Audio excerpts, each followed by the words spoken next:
Hi, my name is Josie and I'm the creator of the YouTube channel Pie and Books. It's a channel I use to talk about my love of reading and all things books. But today I'm here to launch a new channel called Diaries of a Hospital Volunteer. This series is going to be used to share with you guys my experiences of being a first-time teen volunteer at my local hospital.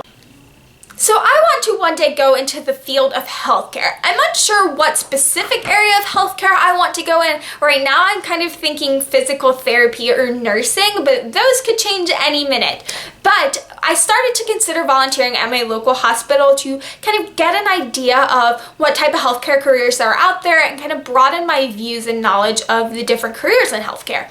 So I considered volunteering at my local hospital, but first I wanted to figure out what it's really like to volunteer there. So I looked on YouTube to see if there were any videos about teens sharing their experiences of volunteering at hospitals, and I was surprised that there aren't really many out there. So that's the whole purpose of this channel, to openly and honestly talk about my experience of volunteering at a hospital. So I'll start out by talking a little bit about the program that I'm going to be volunteering at. It's nothing too rigorous, and I think it's going to be just right for me. It's a 6-week summer program, so it takes up a little bit more than half of my summer, and it is only 2 shifts per week, and each shift is only 3 hours, so it's only about 6 hours a week, which is not bad at all. And I'm going to be volunteering on Mondays and Thursdays, so I have a shift on Monday and I have a shift on Thursday. And on Mondays, I'm going to be volunteering in the emergency room, and on Thursdays, I'm going to be volunteering in the nursing units. So I'm going to be definitely seeing some different areas of the hospital, and I'm excited about that. It's just my personal application process that I had to go. So now I'm going to take some time to talk about the application process. This was the application process I had to go through in my city and my state. Now, it might be something completely different where you live, but this was just the application process that I had to go through.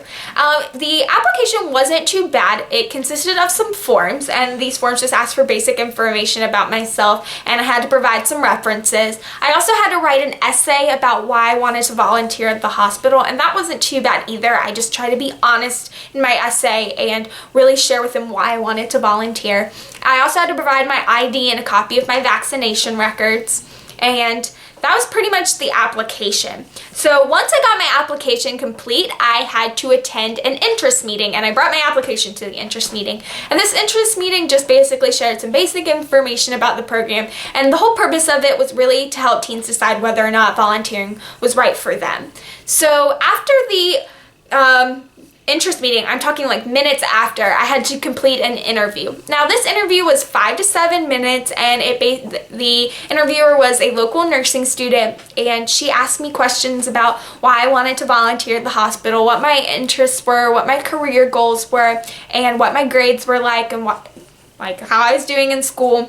So it wasn't something that I wasn't totally prepared for. I definitely had thought about why I wanted to volunteer and what my interests were before, so it wasn't something that I wasn't prepared for. But if you have to undergo an interview like I did, I would definitely say just be honest and be open with them, and really use the time to drive home why you want to volunteer at a hospital and share with them how important the experience is to you. So after I applied and the interview was done, I had to wait a week for a letter to come in the mail, and that letter was going to tell me whether or not I had been accepted into the program or not. And fortunately for me, that letter was an acceptance letter, and I was beyond excited to be accepted, mainly because it's something I've wanted to do for a while, but it was also because we had been fighting fate the entire application process. Just getting the application together was kind of stressful for me and my mother, because we couldn't get some things to download and just had to get everything in order. And then we went to the entirely different hospital for the orientation, so we had to drive around town, and so we really felt like we were fighting fate the entire application time. So I definitely felt blessed and relieved that I had gotten accepted, and I'm totally excited to participate. Now I got accepted into the emergency department, and I got accepted into nursing units, which are both places in the hospital that I am interested in exploring. So I'm currently in the last step of applying. I had to get one last test done. I had to do a tuberculosis skin test, and so I have that placed right now, and I have to go get it read in a few days. But that wasn't too bad, so if they make you do that, it's not too bad. It's just a little needle stick, and you wait a few days, and then you go back and they look at it and stuff. So that wasn't too bad. And so after that is done and complete, I'm off to orientation where they're going to share with me all the information I need to know about volunteering at the hospital. I'm definitely excited for the orientation. I'm a little bit nervous too. That will be the topic of my next video. So yeah, that was just an introduction to this channel, the application process, the interview process, and the acceptance process into my local hospital volunteer program. I'm excited to share with you this new adventure and journey that I'm embarking on, and I hope to see you guys soon with my next video.